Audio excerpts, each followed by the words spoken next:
Once there lived 4 Brahmins named Satyananda, Vidyanand, Dharmanand and Sivananda in a small village.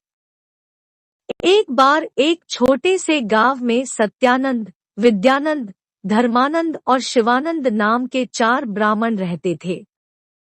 They grew up together to be good friends.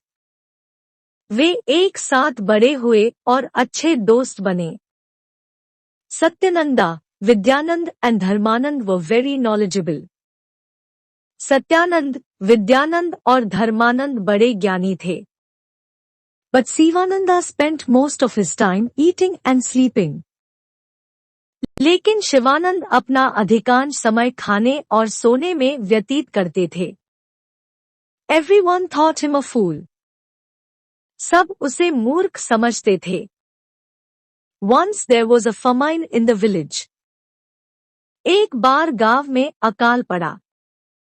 The whole crop was ruined.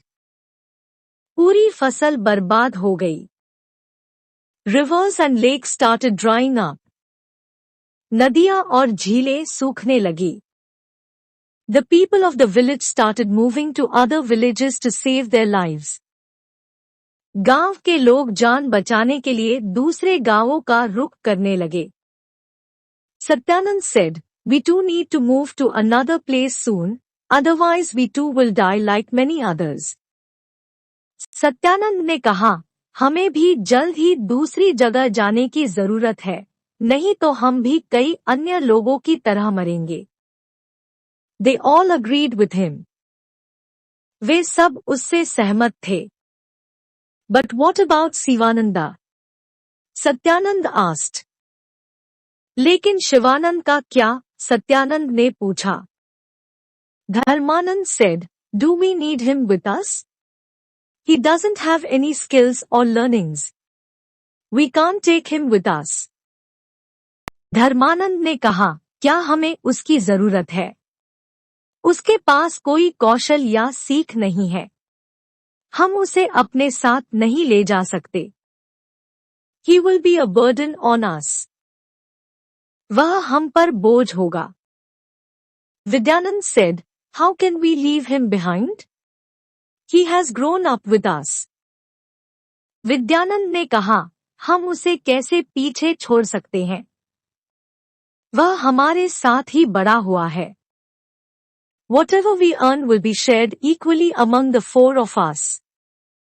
हम जो कुछ भी कमाते हैं, वह हम चारों के बीच समान रूप से साझा किया जाएगा. They all agreed to take Sivananda with them. वे सभी शिवानंद को अपने साथ ले जाने के लिए तैयार हो गए. He packed all the essentials and left for a nearby city. उसने सभी आवश्यक सामान पैक किया और पास के शहर के लिए रवाना हो गया. On the way they had to cross a forest. रास्ते में उन्हें एक जंगल पार करना था. As they were walking through the forest, they found the bones of an animal. जब वे जंगल से गुजर रहे थे तो उन्हें एक जानवर की हड्डियां मिली. They became curious and stopped to take a closer look at the bones. वे उत्सुक हो गए और हड्डियों को करीब से देखने के लिए रुक गए. They are the bones of a lion, said Vidyanand. वे एक शेर की हड्डियां हैं, विद्यानंद ने कहा. Others agreed. अन्य सहमत हुए. This is a great opportunity to test our learning, Satyanand said. Satyanand ने कहा, यह हमारे सीखने का परीक्षण करने का एक शानदार अवसर है. I can put bones together. मैं हड्डियों को एक साथ रख सकता हूँ. Having said this, he made the skeleton of a lion by bringing the bones together. इतना कहकर उसने हड्डियों को एक साथ लाकर एक शेर का कंकाल बनाया. I can put muscle and tissue on him, said Dharmanand. Soon a lifeless lion lay down in front of them. Dharmanand ने कहा, मैं उस पर मसल और टिश्यू लगा सकता हूँ. जल्द ही एक बेजान शेर उनके सामने लेट गया. I can breathe life into that body, said Vidyanand.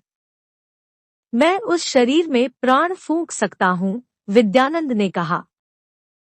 But before he could move forward, Shivananda jumped in to stop him. लेकिन इससे पहले कि वह आगे बढ़ पाता, शिवानंद उसे रोकने के लिए कूद पड़ा। No. No.